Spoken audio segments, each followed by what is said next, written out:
This is tape number 5. The date is September 19, 1995. We interviewed Mr. Benjamin Fogel in his home in Whitestone, New York, United States of America. Mr. Fogel, is there anything else that you remember about Schlieben? Yes. As I said before, Schlieben was the factory where we manufactured those very high explosive things. I was on night shift that particular night, and a big explosion occurred. Like the whole factory went up in flame. Everything went up in flame. And to save our lives, we just picked ourselves up and we ran. We jumped the fence and we passed the forest. We wound up in the fields. We were quite a few hundred people there, and the whole factory was on fire. The whole factory. By the daytime, we were rounded up again and taken back to the barracks. Then I found out among the dead, we had about over 70 dead people. Among the dead was one of my cousin of mine, who the same night before the explosion told me, he said, "Ben, I have a loaf of bread and we're going to have it when we have the 12 o'clock meal, we're going to have it." Well, this cousin died in that explosion. And you never got to share the bread? We never got to share the bread, yeah. And that bread meant a lot. How did you manage to run away from when the factory burned? Was there no barbed wires or gates? Or we anything? just went through the barbed wire. It wasn't such a tight close. So we just pushed through the wires and we just went. I mean, it was better than to get burned.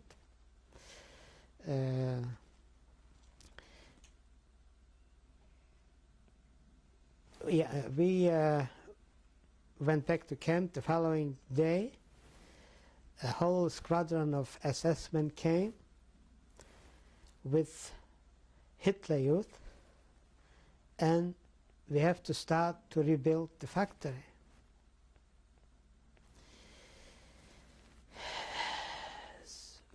So the whole camp started to build a factory. We didn't manufacture anymore. We couldn't. We started from putting back the railroad back. We had to carry the rail trucks all on our shoulders, with hitting, with dogs and rushing, and it was just like hell. And after a day doing this, I just couldn't move. The following day, the same thing. We were trying to build up fast in the hurry the factory. And I thought to myself, I'm not going to be able to undo that. I won't be able to, this is the end. So the next roll call came in the morning. I thought to myself, I'm going to remain in the barrack. I'm not going to go out. I'm not going to go out of the barrack. Well, I got away with it, but afterward they came into the barracks to look, and they found me. And I was lucky enough they didn't take me to the factory. They took me in the barracks to do some work in the barracks. And I was doing it almost to the end. I never went back to the factory. What month and year did that happen? The explosion happened, it was in 45, in the winter of 45 it happened. Yeah, sure. And you stayed to work in the barracks for how long afterwards? Until we were evacuated from Schlieben. When was that? What month? In April. April 45. Yeah. I want to mention it that the people, a lot of people were wounded, and they sent them back to Buchenwald. And the people who died, they were buried there in Schlieben. And as the front came closer, we were evacuated again from Schlieben. We were loaded on trains with really the Hitler Youth. Young kids put us on train with rifles on open platforms. There was some straw in it. And a cousin, I had another cousin with me. He was with me. He was very sick a few days before already. He couldn't eat. He stopped eating. And I tried to hold on to him to go together. We got on that train, and the train was going for days. What kind of cars were there? Cattle cars? Open loads. Open Yes, railroad open cars. loads. Yeah. And the straw on the floor had some like wheat in it. So whoever could try to get some wheat so we could eat. Also no food, no water. We're just going around, and we went on a train, on our train, maybe 100 people or so. And when we arrived in Theresienstadt, a lot of them were dead. How many days were you on the train? A couple of days, I would say, yeah. We arrived in Theresienstadt. Theresienstadt, of course, was a ghetto. It was a model ghetto for mostly German and Czech Jews. If anybody from Red Cross came, they showed the model of Theresienstadt, and we got in there, and we had to go to the bed and get deloused and cleaned up. And now I'm going a little too fast. When we arrived there, after the unlousing, they put us in Kaserne, as they call it. It was meant for German. There were German soldiers used to be there, or from the army. Were brick buildings with tunnels inside, all kind of tunnels. And my cousin couldn't move. He just was too sick. He was too weak to move. And he said to me, "Please leave me out. I don't want to go inside." And I was afraid to leave him out, because who knows what's going to happen to him. If he is sick, they'll take him and kill him. I dragged him inside. To that, like a cellar it was, like tunnels. And we're sitting there, and then I see People are moving around. I said, where are you going? There are rumors they're giving bread. So I couldn't drag him with me. I said to him, you stay here. I'll see if I can get some bread. And I kept running with his people to find where we can get it. Finally, we came out of the tunnel in a different place. There was a truck and gave us some bread. So I got the bread and tried to go back. I couldn't find him. There were so many tunnels, I just couldn't find him. And I didn't see him anymore. But I heard that he was taken to a hospital in Theresienstadt, and eventually he died in Theresienstadt, and he's buried in Theresienstadt. In Theresienstadt, rumors started that the war is coming to an end, and things are getting better, but still we had no food. The Älteste of the Juden in Theresienstadt kept the food back. He said that Prague is going to be soon freed and will need the food for Prague. Well, we didn't like that. We just made big protest about it. We are hungry now. You're not going to wait to save all that for Prague.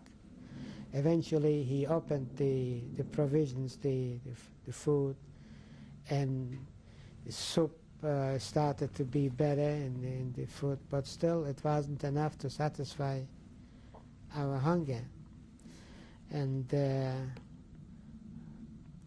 this was going on, and people were really starving. People were typhoid broke out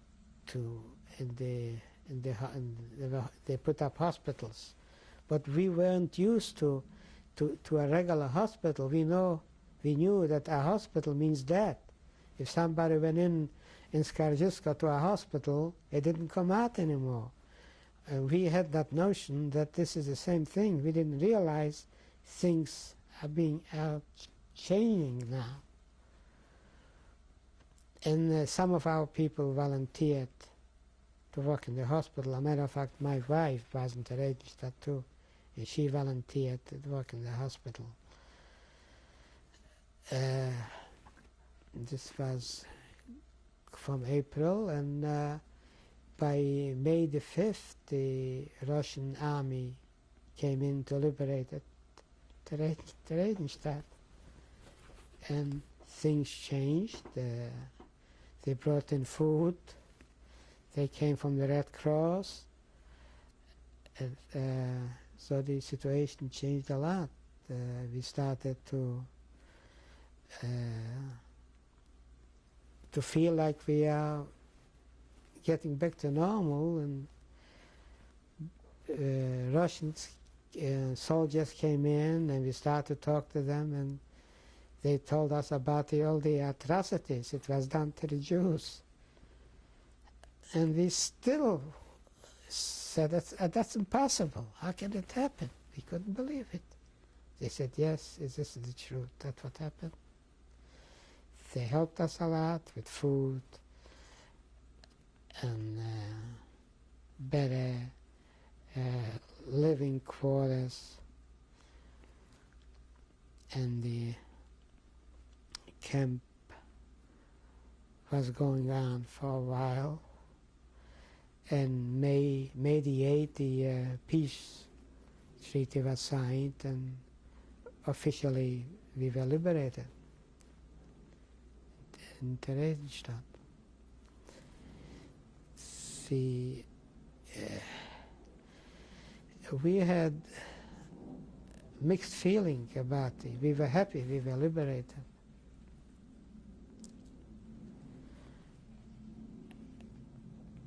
we didn't know what to expect. We didn't know our future. We didn't know if anybody of us, of our close, are alive. And it started a little movement. People started to inquire. People started to move to go to Poland or to go back home, and some people stayed on and didn't move at all, and they wanted to go to Palestine. After a few weeks in Theresienstadt, I felt a little better. I came back to my health. I didn't like the situation there. I felt somehow that I'm not free yet. I'm still in a camp, and I'm still getting fed by the UNRWA, and I'm still taking handouts. I would like to feel I'm free. I left Theresienstadt. I went to Prague. I got a job near Prague, the outskirts of Prague, in a bakery. And I started to work in a bakery with beautiful Czech people. Wonderful.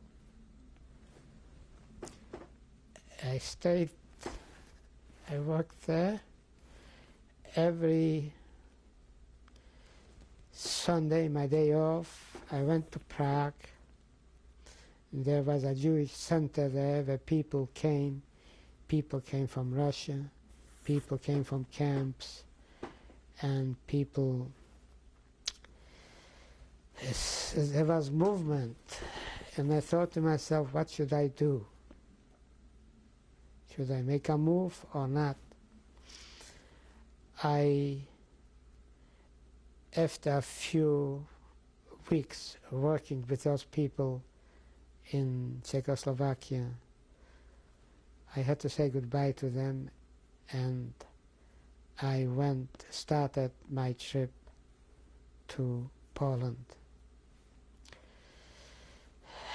The trip to Poland was a very difficult trip. Trains were loaded. We couldn't go inside a train. We had to go on the roof of a train. Very dangerous. Every time we went through a tunnel, we had to bend down not to get hit. And I arrived to Poland. The reception wasn't a friendly reception from the Poles. You still couldn't say you're Jewish, because you were discriminated on every step. If you're Jewish, they wouldn't let you into a train. I somehow managed. I went to my hometown, to Abt. I went with a friend, just for support. In those days, there were pogroms going on all over Poland. It was very dangerous to go on your own. During the war, the family got together, and my father said, we are going to hide some jewelry, we're going to hide some worthful things, money. My father had some dollars that he brought from the United States when he was. And we all together dug a hole in our basement, and we put in a box and glass jars, we put golden watches, jewelry, diamonds, my mother's jewelry, and dollars too. and we knew exactly where it is. And my father said, well, whoever comes back alive to know where it is. So I knew exactly where it is. I said to my friend, would you like to go with me? He said, for protection. I said, yes, I'll go with you. We came to our town. Our house was still in perfect condition, but Poles lived there. To go down to pick up the valuables, I had to go through from the house to the basement. The opening was in the floor. I went into them and I told them I have to go down to the basement. Would you allow me to go down to the basement? They said, yes, I'd like to go down to the basement. I went down with a shovel. My friend was outside near the door for my protection. I dug out the box and I took out, it was about $150 or $60. That's all it was. Apparently, my parents were still at home when I was in camp. They were 2 months, and they changed their mind, and they took out the gold and the other things with them. So I was left with the $150 or $60, and I assume that nobody else took it out because it was all together, so I assume that my parents took it with them to Treblinka. As I took out the money, we want to leave, the Poles went after me. I should give them the money.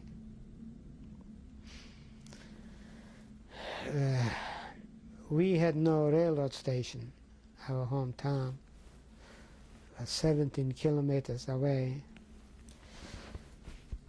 And a Russian truck with soldiers passed by, and I hitchhiked a lift with them to the railroad station in Ostrovets. Ostrovets was called not Kamienna, though it was the same, Kamienna.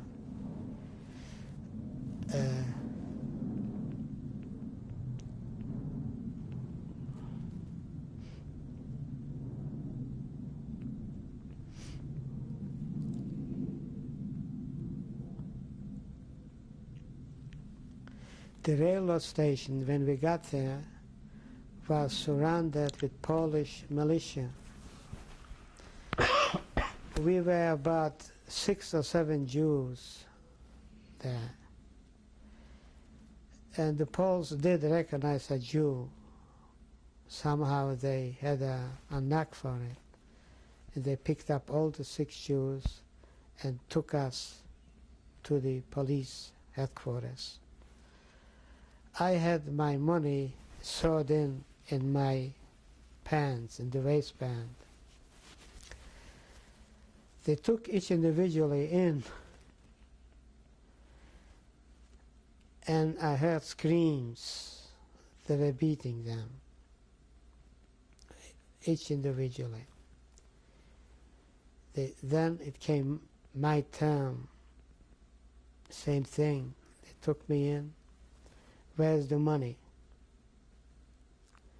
I said, I don't have any money. Took off my pants, and of course, they found the money. They found the money. They let the others go.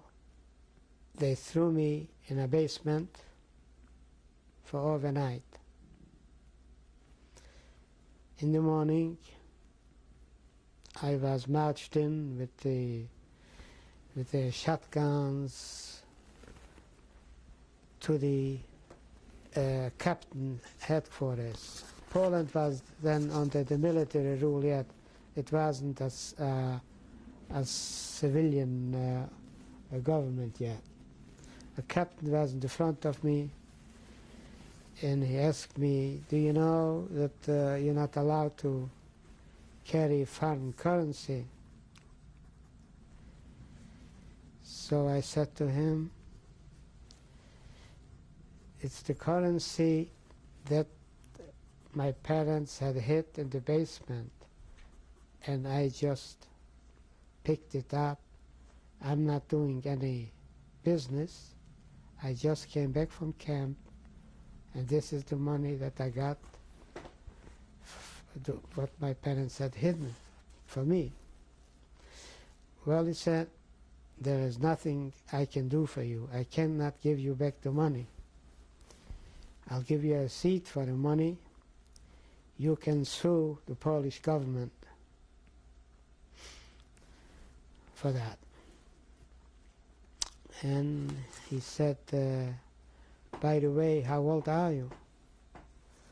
I told him I was, in that time, I was 25 years old. He said, you know, your age has to go to the army now. So I said the same thing. I just came back. I only am a few days in Poland. I don't know what's going on.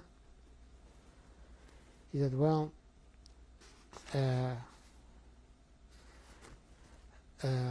I'll give you a note to register to the army with the addresses in it. He takes the phone, calls up an office. Here comes Benjamin Fogel, and he has to register to the army. I left the office. I came down. I met a landsman of mine, a friend of mine, and he said, and I told him the story. He said, listen, I know a lot of people in Kelts, and come with me to Kelts, and we're gonna get the money back.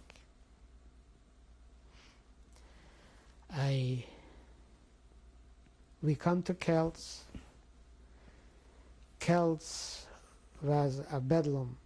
People from all over came, from Russia, from different camps. And there was no place where to sleep. There was no place where to eat. Money I didn't have. They had a soup kitchen, and they gave you a soup once a day. Mr. Fogel, when did you get to Kielce? After the pogrom? There was a pogrom. I'm going to get to that. Okay. Yeah. I'm sorry. I'm going to get to that. By the way, did the Russians, didn't they protect you when the Polish police arrested you? No. They The didn't? Polish had all the authority.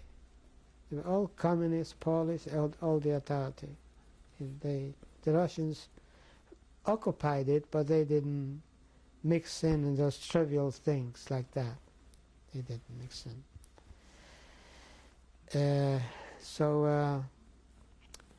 I hung around in Kelts for a few weeks.